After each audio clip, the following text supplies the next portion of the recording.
Have you ever wondered what truths might be hidden in the pages of an ancient text?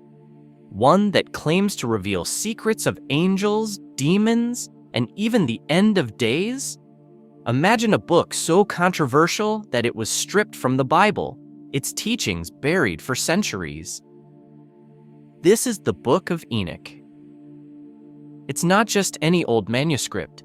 This book is attributed to Enoch, the great-grandfather of Noah, the very man who built the ark to survive the flood. But why was this text, with all its mysteries and revelations, deemed too dangerous to include in the Bible? Today, we're pulling back the curtain on the Book of Enoch. What made it so feared? What did it contain that the early church worked so hard to suppress? And most importantly, does this ancient manuscript still have something to teach us today?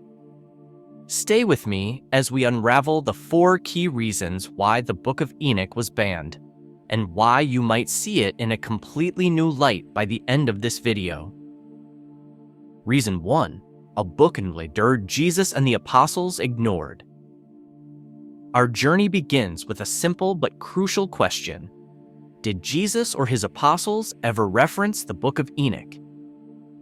At first glance, the answer seems to be no. While some early church fathers admired it, they never considered it divinely inspired. But here's where things get interesting. The Book of Jude, found in the Bible, includes a passage that sounds eerily similar to something in Enoch. Let's compare them. Jude says, "Behold, the Lord came with many thousands of his holy ones to execute judgment upon all and to convict all the ungodly of their ungodly deeds." Now, Enoch says, "Behold, he will arrive with 10 million of the holy ones to execute judgment upon all. He will destroy the wicked ones and censure all flesh for their deeds." The resemblance is uncanny, isn't it? So did Jude quote Enoch?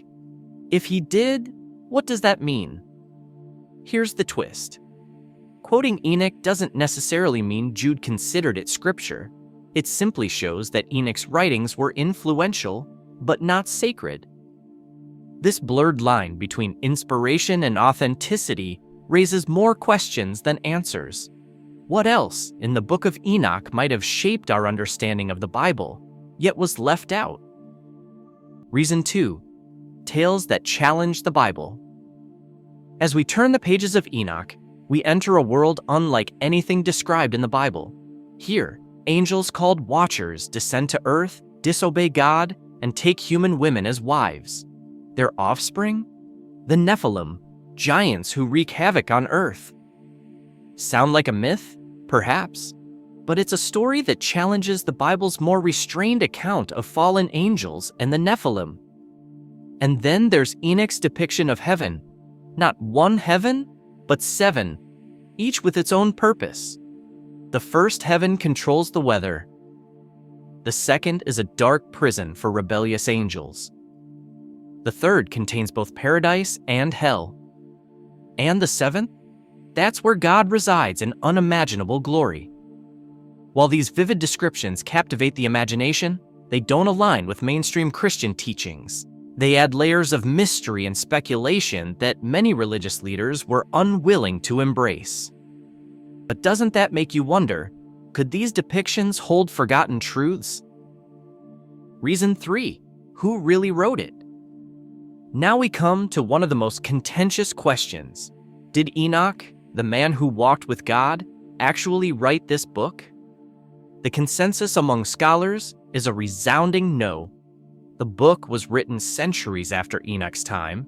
This revelation casts a shadow over its authenticity. But what if the authors were inspired by ancient oral traditions passed down from Enoch himself? What if they preserved truths that were simply too extraordinary to be fully understood or accepted by the early church? Reason 4. Rejected by Jewish leaders. Even before the early Christians debated the Book of Enoch, it had already been dismissed by Jewish scholars. It was never included in the Torah, the foundational texts of Judaism. Why? Jewish leaders considered it speculative, inconsistent with their teachings, and frankly, too controversial. their decision set the stage for the book's eventual exclusion from the Christian Bible as well. But was the rejection motivated by theology or fear? Could it be that the Book of Enoch posed a threat to the established religious order? The truth behind the ban. So why was the Book of Enoch banned? The official reason is simple. It was not considered divinely inspired. But the unofficial reasons, the angels, the Nephilim, the visions of heaven, hint at something far more intriguing. Maybe the Book of Enoch wasn't excluded to protect us from heresy, but to protect the church from questions it couldn't answer. Should you read it? Here's my take. Yes, you should read the Book of Enoch. Not as scripture, but as a fascinating window into ancient thought. Its pages offer stories that will inspire, challenge, and provoke you. And who knows?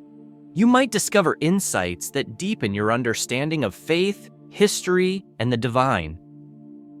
So, what do you think? Should the Book of Enoch have been included in the Bible, or was its exclusion justified? Share your thoughts in the comments below. And if you're intrigued by the Book of Enoch, don't miss my video on what the world was like before Noah's flood. Thank you for watching, and may your journey through these mysteries bring you wisdom and wonder.